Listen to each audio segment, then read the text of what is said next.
All right, YouTube, how you doing? Welcome back to the channel. It is Thursday, August 8th. We have a 10-game MLB slate to dive into in today's video. Like we always do, we're going to go through each and every one of these games. I'm going to give you my lean on the side. I'll give you my lean on the total. We'll talk about any other plays like player props that we like within the game as well. But as always, guys, all of my final plays, if you do want to fade me, all of those plays are going to be listed in the pinned comment of this video. In terms of yesterday, it looks a little bit prettier than it is. 3-2 night from the looks of it, but realistically, we did split a unit on Yenier Diaz's over in bases and over in hits, runs, and RBIs. And now I see the typo. It says Yanker Diaz, which interesting typo there. But nonetheless, it was a 3-2 night from a win-loss, but realistically like a 2-2 night when we get to the money. I think we lost like 0.27 units. So nothing to cry about. We'll move forward, but I did just want to at least be transparent that looks a little bit better than it is. Now, our ride of the day does not come through, unfortunately. We have to drop the womp womp on Troy here. This was, his second one. He did cash a parlay 2 days ago for us. Unfortunately here, the Yankees get the job done. Kansas City and Boston hit their over, and the Braves do not come through, so that ride of the day does not cash. But guys, if you don't know what the ride of the day is, it is simple. All you have to use is that hashtag ride of the day or ROTD in the comments, and then I jump on board with whichever ride of the day comment has the most likes down there, and we can ride together as a community. But we give you a shout out either way. So if you lose, you do have to face the womp womp. But if you win, we celebrate, we have a good time, and we continue to ride with your picks until you do end up catching an L. So get those hashtag ride of the day comments in the comments today, and I'll be looking for one to jump on board with. Now let's go ahead and jump into today's slate. Hit that like button, hit that subscribe button. Appreciate all of the love. Every single day I wake up, it's like I appreciate it more and more and more. So appreciate everyone that hits that like button, hits that subscribe button. Before we get emotional here, let's jump into today's slate. Starting it off with Washington taking on San Francisco. Washington right now sitting at right around plus 110. San Francisco at minus 125, minus 130-ish. You have DJ Herz on the mound for Washington going up against Kyle Harrison here. To me, and this is the fourth game we've seen out of these two. I don't necessarily see the reason why San Francisco's so favored, and we've had a pretty volatile series so far. So if I think this is a 50-50 spot, I'll lean towards the plus money team. I don't think I get to the window and bet it myself, but to me, DJ Herz and Kyle Harrison both just throw a ton of fastballs. Both these offenses bat lefties way better than they do righties. Both these pitchers are lefties. I think anything can happen in this one. So if it's a 50-50 toss-up, I'll take the plus 110 side because it makes a little bit more sense from the money, right? Now, in terms of a total, like I said, both these guys are just going to hum fastball in there, and these are two teams that actually do hit lefties pretty well. So I'll slightly lean towards the over as well. But like I told you in game number 1 of this series, it's not my favorite matchup. It's not my favorite spot, and we're not going to force anything today on a smaller than usual slate. Well, a normal Thursday size slate, but this is just a 10-game MLB slate, right? We don't need to force anything. All right, next up, we're looking at Atlanta taking on Milwaukee. Charlie Morton on the mound for Atlanta, going up against Frankie Montas, who's making his second Milwaukee start. Now, one thing to note is his last start with the Reds was actually against the Braves, and he got kind of touched up a little bit here. So he doesn't have the best of recent history against the Braves, but against the Braves. But in 65 plate appearances against the current guys in this roster in his career, he has an expected batting average of 216 and an expected WOBA of 277. So that ain't all that bad, right? On the other side, Charlie Morton in 79 plate appearances against this Milwaukee roster, 214 average against, an expected average against of 195, and an ex-WOBA of 261. So immediately I see this and say both of these teams, especially Atlanta, their offense, hasn't really been consistent. Now, you could say Milwaukee's kind of coming around the mountain when they come, right? 10 runs scored, 8 run scores, but prior to that, they're definitely inconsistent. So I immediately jump to an under 9.5 in this spot. Again, Milwaukee's offense is kind of cruising, so I don't necessarily want to put the brakes on that. But overall, I kind of trust both these pitchers, which I don't know if trust and Frankie Montas would ever be in the same room together, but here we are, you know what I mean? So give me the under in this spot. I think both these pitchers can get the job done. Maybe we take a peek at like a first 5 under. Even yesterday, a bunch of runs came late in the game, right? So maybe a first 5 under 4.5 may be a better move. Maybe we can get it at 5.5 for probably a lot of juice, though. In terms of a money line play, like I said, Frankie Montas isn't a guy that I would trust, but I don't think I can justify paying, minus 140, minus 145 price here for Atlanta. It is a sweep situation, right, for Milwaukee, so I don't want to bet on a sweep, but to me, if Milwaukee's offense is going to cook, let them cook. I'll lean towards them for plus 130-ish odds, but I think I like the under more than anything else in this game. And like I said, that first 5 under as well. Keep an eye on the pinned comment because now, as I talk about it even more, I don't even mind the nerfy, right? So we definitely could have something in this game. Definitely could. All right, Pittsburgh taking on San Diego. So we've cashed a couple times so far in this series. Game one, we had San Diego on the first five and the Pittsburgh under in the first five. And then yesterday we had San Diego on the first five as well. I don't know if we're as comfortable doing that today. Ortiz on the mound for Pittsburgh. I'm not too interested in him, but Vasquez on the mound for San Diego, and I don't really love that spot. Now, there's no hiding that San Diego still has the better offense. Last 30 days here, fourth in average. They're not striking out a ton. They're middle of the pack in power numbers as well. I think like 14th in slugging against righties. You look at it from a Pittsburgh perspective, 19th in average against righties, our WRC plus 27th, and then 27th, 29th, and 27th in OPS ISO and slugging. So San Diego definitely has the better offense still, but can we trust Randy Vasquez at a price here that is, near even odds? I guess I would have to be the way that we lean because, again, you're getting that better offense, but I don't know if this one is as something that we're as comfortable as we were the first two games of this series, which was King and Cease, even though Cease ended up only pitching a couple innings. But nonetheless, I do think I still lean San Diego because it's priced accordingly, right? Minus 104 over on FanDuel. That's fair enough, but I don't know if we actually get there and trust Vasquez. He's been kind of all over the place and definitely bad on the road, like terrible on the road. And then Luis Ortiz, kind of a mixed bag as well, like I would say. So we probably, if we were to bet this one, would go San Diego just due to their offense, but not something that I'm in love with like we have been so far in this series. Now the total sitting at 8.5. I don't mind the idea of, fading both of these pitchers and saying, hey, take the over in the first five. My concern with that is that you're pretty much putting a lot of weight and a lot of stock into those San Diego bats, right? Because Pittsburgh's offense, though they've had some high scoring totals so far in their last, 10, 15 games or so, let's not forget they had 0 runs in game one of this series. So that was weird, rain delay and all that. But to me, it's like you can trust the San Diego offense. I'm not quite there with Pittsburgh's. So maybe it's like a San Diego team total over, but at the same time, like I said, there is, credibility to the fact that Pittsburgh had been scoring runs. I just have that 0-run game kind of lodged in my brain, which isn't always the best way to bet. All right, next up, we have Colorado taking on the Mets. Austin Gomber on the mound for Colorado, at least listed as the starter, going up against David Peterson for the Mets. Both of these guys actually haven't been terrible. 2.8 ERA for Austin Gomber over his last 5 starts, coming off a decent start against Colorado. We just talked about how decent their offense is, right? Well, 7 innings pitched, only 5 hits on 2 earned runs. There's 6 strikeouts, and 2 of those hits were home runs. So he does let up that deep ball, right? Going up against David Peterson, who 2 flat ERA over his last 5 starts here, coming off of a game, 6 innings pitched, 5 hits, just 2 earned runs against the Angels. To me, this is probably priced out. I don't think that I can trust Colorado to kind of, win this series or win 2 out of 3 here, so I'm not on that side. But what I would say is that the Mets, I don't think you're going to catch me betting minus 154. Maybe we can fade Gomber to some degree and look at the Mets team total over, but to me, it still doesn't seem like it's that valuable of a spot. In fact, let's see what the updated lines are for their team total over. So the Mets right now over 4.5, right? Minus 180. You'd have to go over 5.5 for even minus 120 consumable odds because they're in Colorado, and even still, that seems a little iffy. They haven't scored over 5 runs in Colorado in this series yet. So that would be my play, but unfortunately the books beat us to it with the price, and they do a lot of the times, right? But I'll lean Mets money line as well as the over because I do think that the Mets have a decent offensive day today. I just don't see the value in actually betting it. But in terms of a game script, how I think it's going to play out, that's what I would say. All right, Miami taking on Cincinnati, another spot in which I just don't really love it. The prices don't make sense to me. And before you yap in the comments being like, why are you even talking about it? We talk about it all the time, right? We go through each and every game, and I'm going to be transparent about how I feel about it. If I don't like a matchup or don't think that it's worth, even putting your extra, 110% into, then I'll tell you guys that. You know what I mean? I think this could be a spot here where I believe that because you have the Reds, who obviously have the better pitcher, Hunter Green taking on Kyle Tyler here, and a better offense in a sense too, right? But they're minus 190.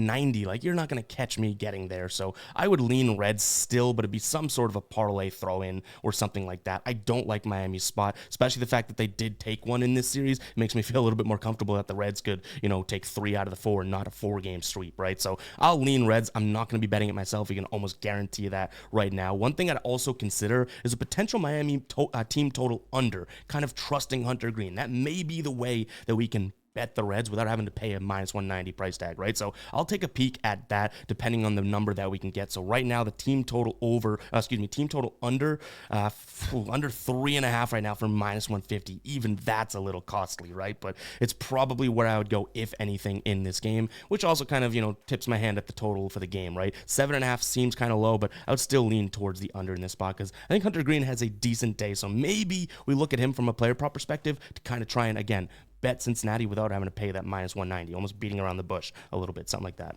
All right, Yankees taking on the Angels. The Angels get the win yesterday, 8-2. And today we have to keep looking at the weather here. We do have 10-mile-an-hour plus wind blowing in, 54% chance of rain. So keep that in mind because, like I keep saying, that this is such a good Yankees offense, and I believe in the offense even in the weather. But clearly yesterday with some crappy weather as well, they scored 2 runs, right? So if this is a team that you're backing for offense, it's worth looking at that weather. But nonetheless, this is Nestor Cortez at home going up against Tyler Anderson. So I think the odds being Yankees minus 260, minus 270, minus 285, depending on where you can see it or where you're betting it, make a little bit of sense, right? Nestor Cortez at home, 0.88 whip, a FIP of 3.3, xFIP is right there at 3.8, a batting average against of 207 at home with a K rate that jumps 3 points to 25%, and he's only walking 3% of batters at home. So this is probably a spot in which we can trust the Yankees, I guess. I say that with a grain of salt because, again, weather, and they just lost yesterday, and we don't want the Yankees to fall back into that sort of hole that they were in a month ago or so.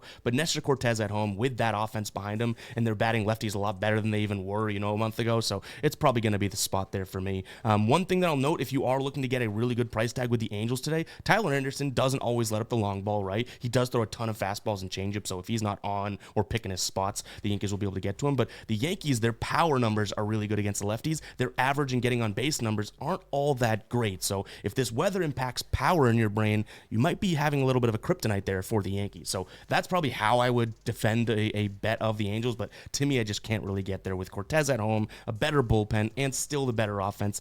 This number for the Yankees does make sense. Maybe we take a peek at Nestor Cortez under in walks. The weather, again, I keep saying that, meteorologist Ev reporting for duty, but if he's not walking many guys at home, this is a team against lefties on the road in the last 30 days here for the Angels. Probably not the biggest of sample size, but they're walking less than anyone in the league. So maybe it's a spot to kind of bet him not to walk these Angels here. In terms of the total, it's sitting at 8.5 right now. I'm going to lean towards the over. I think the Yankees can put up 5 today, and maybe the Angels can kind of keep with them or stick with them. But 5 is like a floor for the Yankees, in my opinion. So I like the over 8.5. Just if the Angels can get anything out of their offense, then we're probably looking at 9+ runs. All right, next up, we got Toronto taking on Baltimore. So far in this series, we see the split. Toronto gets the win in game 1, 5-2, and then Baltimore wins 7-3 in yesterday's game. Today, we have Dean Kramer on the mound for Baltimore going up against Kevin Gausman. It's funny. Kramer's been better on the road this season, and Gausman's been worse at home. So all of a sudden, that pitching advantage that you'd kind of initially think with the names being presented here isn't all that great. And I do think Baltimore has a better offense against righties, at least last 30 days numbers, than Toronto. Now, Toronto's offense is decent. Like, I'm not going to try and sit here and say that they've been, bad or anything like that, but, they're really good against lefties, good against righties. The thing is, though, Kramer's going to throw 40% fastball and cutter is 29%. So 70% of his pitches are going to be fastball and cutter, right? Toronto is hitting the breaking ball really well, but not necessarily these fastball and cutter type pitches, high-speed pitches. 28th in the last 30 days for runs above average against the fastball and 25th against the cutter. And when we look at what Dean Kramer, like I said, on the road has been good. And if we look at what he's good against, it's right-handed batters, and the scary bats in this Toronto lineup are the righty batters. So I think, to me, I start to convince myself of a nice little Orioles play, even though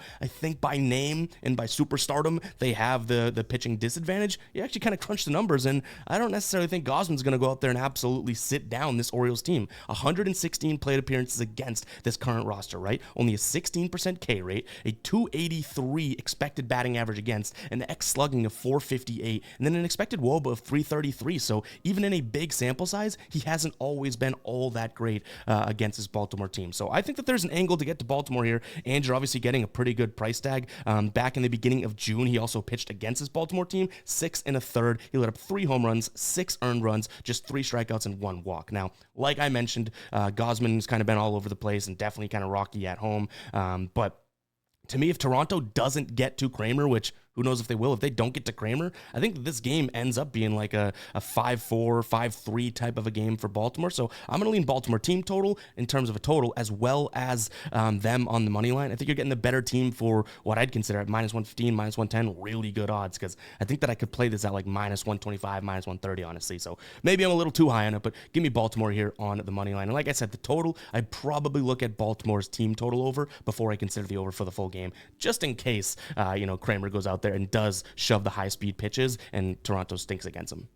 All right, next up, we have St. Louis taking on Tampa Bay. Baz on the mound for Tampa Bay, or Baz, going up against Gibson for St. Louis. The way I look at this and how I have been looking at Tampa Bay recently is if they're going up against a righty, I don't really love it, right? If they're going up against a lefty, I can kind of start to justify a Tampa Bay bet. Even though Gibson has been, pretty rocky and on the season hasn't looked all that good at home, he's looked worse than he even has on the road. He still is a right-handed pitcher, so I don't expect Tampa Bay to put up a bunch of runs here today. So I'm going to lean towards St. Louis, and the under. This is probably like a 4-3 type of a game. I really don't want to put too much trust into Kyle Gibson, but again, this is a Tampa Bay team that their offense does not look all that great against righties. And yesterday they scored 2 runs. The day before they scored 3. Like, if they're not going up against the lefty, they're not worth considering to bet even at plus money, in my opinion there. So I'm going to lean towards St. Louis and the under, and it's as simple as that. Tampa Bay doesn't hit righties well spot.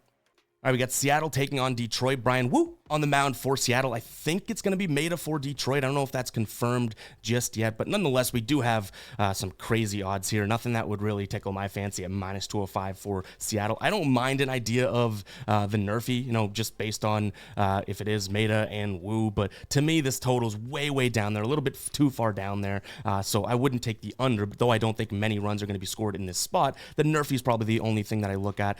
If I had to, take a money line play here, I would look at probably, like I said, Seattle in some sort of a money line parlay or something like that, because I do trust Brian Wu, and I don't think they get swept here by Detroit. Now, I wish that we ended up betting Detroit yesterday. I said Tariq Skubal at plus money, sign me up, and then I didn't bet it myself, so kicking myself for that one. But nonetheless, in this one, I think that Seattle does bounce back. I don't envision them getting swept. Brian Wu should be able to pitch fairly well against this team. He's going to look at a bunch of fastballs, right? Like 50+% of his pitches are fastballs. Well, Detroit, Detroit, right? I was just about to say, is it Detroit? I got all discombobulated.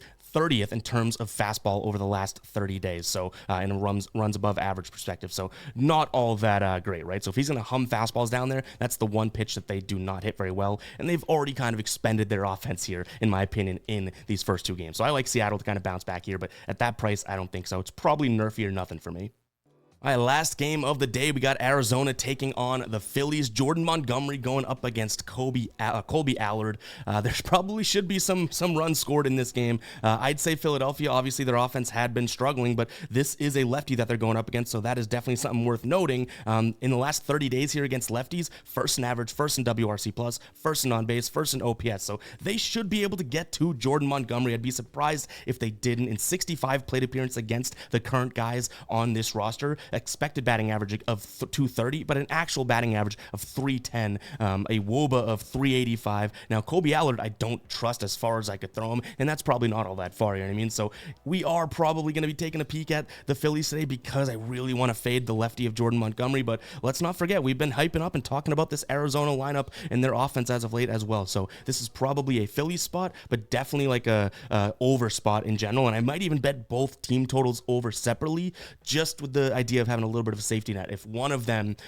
cashes, it kind of makes up for the other. And I'm pretty confident today that at least one of these teams will get to the other pitcher. So maybe we split a unit on both team totals over instead of looking at the full game. If we hit both of them, that's great. If we lose one, hit one, kind of mitigated our losses a little bit there. But keep an eye on the pinned comment. There's definitely some plays that could come out of this game because I'm not loving Jordan Montgomery's spot today. But guys, that is going to wrap it up for today's show. Hope you guys did enjoy. If you did, you know what to do. Hit that like button, hit that subscribe button, keep rocking with us. We'll keep being transparent and, shutting up the guppies. Appreciate and love each and every one of you guys. So catch you guys in the next one, right? Peace out.